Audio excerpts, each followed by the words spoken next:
Pendidikan kita masih dalam suasana liburan. Sebenarnya saya rancang program ini ya sebelum kita libur kemarin. Kata Pak Mudakir lagi tegang benar Pak, dikendorkan dulu sedikit. Jadi mohon izin Pak Gembong baru bisa sekarang ini. Ya. Saya memang rancang kemarin maksudnya jangan sampai begitu kita masuk kita sibuk lagi workshop, sibuk lagi ya. Sedangkan kita mau masuk kelas itu sudah punya pedoman, sudah punya dokumennya. Jangan pas masuk ya belum ada belum ada pedomannya. Maka kita laksanakan sebelum masuk awal tahun ajaran ini. Kemudian salawat kirim salam dan intinya kita kirimkan kepada junjungan kita Nabi besar Muhammad sallallahu alaihi wasallam. Semoga kita semua mendapatkan syafaatnya yang dirahmati Allah. Baik Bapak Ibu, sebelum saya menyampaikan panjang lebar di sini saya sampaikan ya setiap acara SMK Bapak Ibu kita harus selalu menyanyikan lagu Mas SMK. Guru SMK wajib hafal Bapak Ibu. Ya. Kalau Bokap itu terus terusan, Pak ada nggak dinyanyikan Mas SMK oleh gurunya, oleh anak-anaknya? Iya. Sedikit berbohong saya walaupun kita jarang-jarang kan. Ya. Kalau ada acara karaoke di sekolah kita selipkan ini mana guru kesenian Pudian nama Bu ini lagu Mas SMK. Ya, drum band itu bisa lagu Mas SMK kan? Ya. Terus musik siapa pembina musik kita? Bisa kan lagu Mas SMK? Ya, kita harus hafal Bapak Ibu dengan penuh semangat. Jangan bengong. Lagu Mas SMK tangannya harus gini. Enggak tegak kayak lagu Indonesia Raya. Nanti begitu kita diundang di provinsi, kita bengong kayak gini, ditunjuk sama kepala dinas itu. Ya. Kamu dari SMK mana? Saya kepala sekolahnya. Ya. Dulu siapa? Bu Binti pernah ya? Bukan sekolah kita yang dipanggil ya. Ibu dari sekolah mana? Siapa kepala sekolahnya? Kalau situ Pak Gamur ya, kepala juga saya kalau saya ada di situ. Ingat Bapak Ibu ya, kita wajib hafal dan gerakkan tangan menghafal seperti ini. Kemudian selanjutnya Bapak Ibu, pada pelaksanaan ini ya EHT ini akan kita laksanakan selama 3 hari. Berapa jam nih Bu Aulia? Dari jam 8 sampai berarti 8 kali 3 24 jam. Apa 32 jam dihitung. Ada teori, ada praktek kan? Iya. Karena kita mau bikin sertifikatnya Bu. Iya. Dan nanti akan ada sertifikat. Jangan lupa daftar hadir atau kegiatan ya. Bisa. Ya karena kegiatan kita ini Bapak Ibu ya cukup padat ya. Di samping kegiatan PK dan kita memang membutuhkan dokumen pembelajaran di sekolah ini. Maka diharapkan Bapak Ibu untuk mengikuti kegiatan ini dengan serius agar mendapatkan hasil supaya kita mengajar nanti punya pedoman ya. Pedoman ya. Jadi kalau selama ini kita sudah bikin ya tapi belum sempurna, mungkin kita revisi lagi untuk sekarang ini supaya nanti enak dalam penyampaian pembelajaran yang akan kita sampaikan di kelas. Kalau dulu yang mungkin Bapak Ibu yang senior sudah paham semua. Dokumen pembelajaran itu dibuat dengan tulis tangan dulu itu. Ya. Tulis tangan. Jadi ingat benar guritan tangan kita itu. Ya. Apa dulu itu? Satuan pelajaran. Kalau sekarang CP ya, satuan pelajaran. Jadi itulah pedoman kita ngajar di kelas itu kan. Saya rasa sama kalau ngomongnya sampai sekarang. Supaya kita ngajar itu dari 45 menit, 40 menit di kelas itu nggak bengong. 30 menit udah habis, kayak diam aja. Nah, nggak bisa materi gitu Bapak Ibu. Itu pedoman itu yang kita maksud itu ya. Terima kasih Bapak Ibu ya. Mudah-mudahan ya sudah nanti kita dapat menyusun pedoman ini dan dapat kita laksanakan di proses belajar mengajar di kelas. Kemudian yang terakhir Bapak Ibu ya, setelah ini nanti ya kita ada dokumen 1 ya, kemudian dokumen 2 ya. Kalau disatukan kata lampu terbang dipisah. Kalau sudah jadi ini langsung segera Bu Aulia ya, nanti disusun untuk ditandatangani ya oleh Capdim Wilayah 2 yang diketahui atau mengetahui juga pengawas pembina. Mungkin itu Bapak Ibu, nggak perlu panjang lebar karena waktu berjalan terus ya, nggak menunggu kita. Ya, kita memulai kegiatan ini. Yang terhormat Pak Gembong Sumadiono yang akan memberikan materi kita pada hari ini sampai 3 hari ke depan ya. Oh lihat ya. Mungkin itu saja penyampaian dari saya. Lebih dan kurangnya saya mohon maaf. Ya akhiri wabillahi taufiq. Wassalamualaikum warahmatullahi wabarakatuh. Pertama adalah penjelasan kebijakan umum Kemendikbud-Ristek Dikti. Yang kedua, sosialisasi visi misi sekolah kepada warga sekolah. Yang ketiga, refleksi dan perbaikan proses pembelajaran kurikulum merdeka. Baiklah, untuk acara yang pertama yaitu kebijakan umum Kemendikbud-Ristek Dikti yang berhubungan dengan kurikulum merdeka dan kebijakan-kebijakan lainnya. Kami persilakan kepada Bapak Dr. Andes Gembong Sumadiono MPD. Sekolah kita, ya. Kalau yang nggak punya, yang nggak bisa nyangkut lewat wifi, pakai wifi pribadi aja. Ini saya juga pakai sendiri. Salah saya juga. Iya, saya aja modal masuk modal. Tapi bukan modal ini maksudnya ya, bukan. Cuma saya teringat lagi.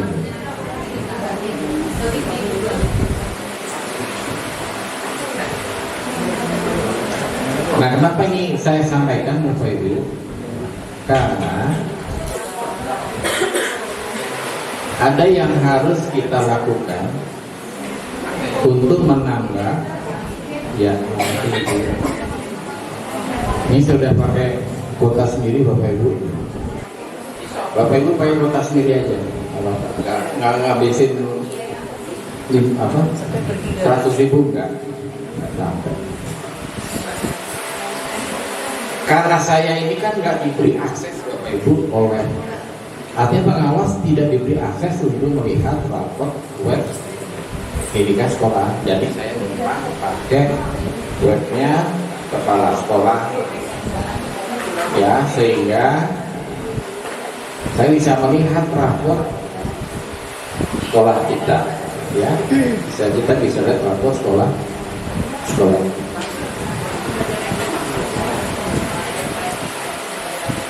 Nah, jadi apa yang diketik? Rapor pendidikan ya, dari Chrome ya.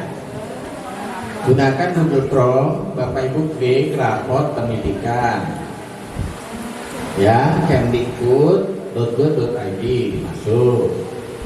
Nanti setelah masuk di websitenya, nanti dia minta akun ya, pembelajar. Bapak Ibu disuruh masuk menggunakan akun belajar ID ya.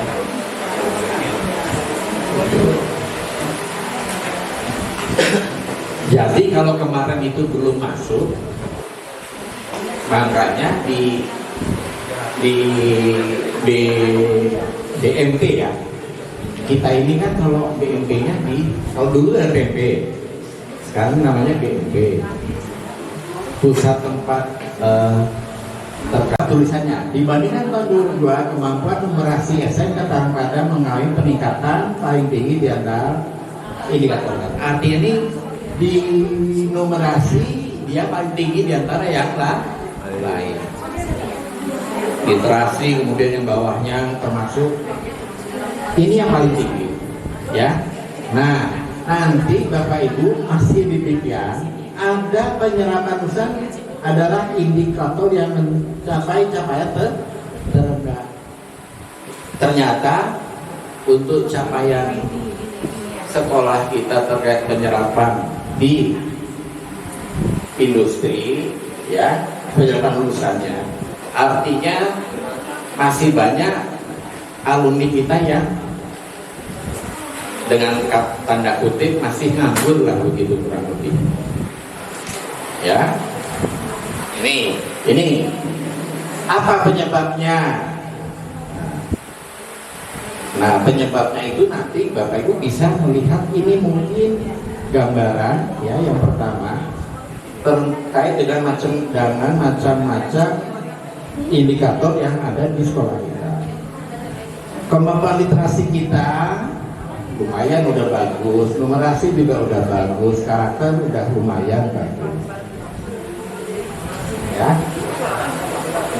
Nah, tapi kita anunya bedanya tuh di sini. Ya, masih belum bagus. Nah, kemudian kita lihat Bapak Ibu silakan nanti literasinya bagus. Yang bagus itu apanya sih? Coba kita klik ya. Bawahnya Bu, bawahnya terus. Apa arti capaian saya? Boleh itu diklik. Nah, artinya apa? Ini artinya Bapak Ibu juga ikut ngeklik. Ya, kenapa? Bapak Ibu disuruh membaca. Kalau Ibu membaca berarti nanti terdetek di sistem. Jadi artinya sekolah ini sudah melakukan eksplorasi. Ya. Literasi kemampuannya apa? Artinya di sini 80% sudah mencapai kompetensi minimum. Artinya 80%, 84,sekian% yang kemarin ikut kegiatan AN itu mencapai batas minimum, sudah mencapai ya sebagian besar dan naik dari tahun yang kemarin ya. Nah, oke, ini tutup Bu, tutup bos. Kemudian numerasi, apa artinya ini ya, bahkan ini naik dari yang tahun kemarin, lebih bagus numerasinya. Tutup Bu. Karakter, nah ya ini artinya sudah ada kenaikan dari tahun kemarin. Betul. Oke. Nah sekarang kita lihat yang pelajari akan masalah salah satu aja ke atas dulu.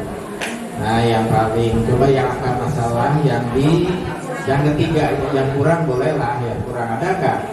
Nah kebetulan yang paling kecil apa? Nah itu walaupun baik dia tapi masih kecil. Ya. Coba baca 8 tulisan kita klik. Apa yang menjadi masalah? Nah. Kemudian turun ke bawah. Nah, nanti kelihatan di bawah. Nah, itu warnanya apa? Oranye. Ini kita nggak kurang bagusnya di tadi di yang turun terus kepemimpinan tadi. Yang pertama adalah ini mengidentifikasi dan mengumpulkan informasi tentang sekolah termasuk latar belakang, budaya, populasi siswa, komunitas, kemudian melakukan analisis SWOT. Ya. Untuk mengetahui kekuatan, kelemahan, peluang dan ancaman yang dihadapi oleh sekolah. Pastikan kekuatan yang ada di diri kita, ya guru-gurunya, ya siswanya, ya. Kemudian sarana prasarananya, ya. Ini langkah yang pertama adalah mengidentifikasi. Ya. Nah, kemudian selanjutnya nanti dibentuk tim sesuai dengan yang paling tidak, tim ini minimal adalah setiap wakil kepala sekolah. Wakil kepala sekolah kita ada berapa? Berarti 4 ini. Ya, 4 ini yang menjadi apa ya, menjadi pemimpin diskusi nanti waktu kita akan melakukan review visi misi ya. Jadi nanti pada saat nanti mulai Bapak Ibu akan review, nanti berkelompok jadi 4 ya, kemudian masing-masing membuat semacam apa, draft ulang, draft terkait dengan visi misi. Nah nanti masing-masing menyampaikan terkait dengan apa yang dibahas. Yang lain. Bismillahirrahmanirrahim. Assalamualaikum warahmatullahi wabarakatuh. Hamdan wa syukurillah, wassalatu wassalamu ala rasulillah wa ala alihi wa sahbihi wa mawala. Asyhadu an la ilaha illallah wahdahu la syarika lah, wa asyhadu anna Muhammadan abduhu wa rasuluhu la nabiyya ba'dah. Amma ba'du. Yang terhormat Bapak Kepala Sekolah SMK 1 Telang Padang, yang saya hormati Bapak Pengawas dari Dinas Provinsi, yang saya hormati Bapak Ibu Dewan Guru SMK N1 Telang Padang, serta rekan saya Bapak Komite RW Sutra. Pertama-tama marilah kita panjatkan puji syukur kepada Allah Subhanahu wa Ta'ala, karena pada hari ini kita masih dianugerahkan sehat walafiat jasmani maupun rohani kita, sehingga kita dapat hadir bermujalasa, bermuajahah, bersilaturahim di ruangan SMKN 1 Telang Padang ini dalam keadaan sehat tak kurang suatu apapun. Tentunya salawat teriring salam semoga senantiasa tercurahkan kepada Nabi kita dan Nabi Muhammad sallallahu alaihi wasallam. Bapak Ibu hadirin insyaallah dirahmati Allah, mohon izin mungkin hanya sekedar mukadimah atau penghantar untuk dapat menyampaikan terkait dengan visi misi SMKN 1 Telang Padang.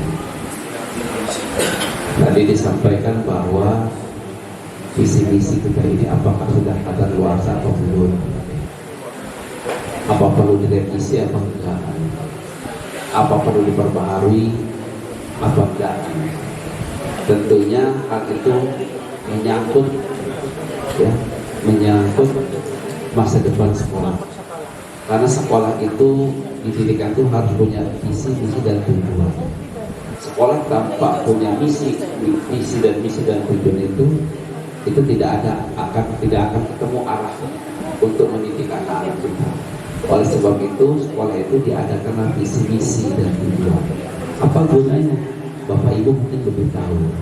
Gunanya itu adalah kita untuk supaya anak didik itu ketika kita KBM ada sasaran yang dapat dicapai dan ada tujuan yang bisa dicapai untuk meningkatkan kualitas sekolah itu. Karena sekolah berkualitas itu salah satunya ditentukan oleh visi misi dan tujuan sekolah kita.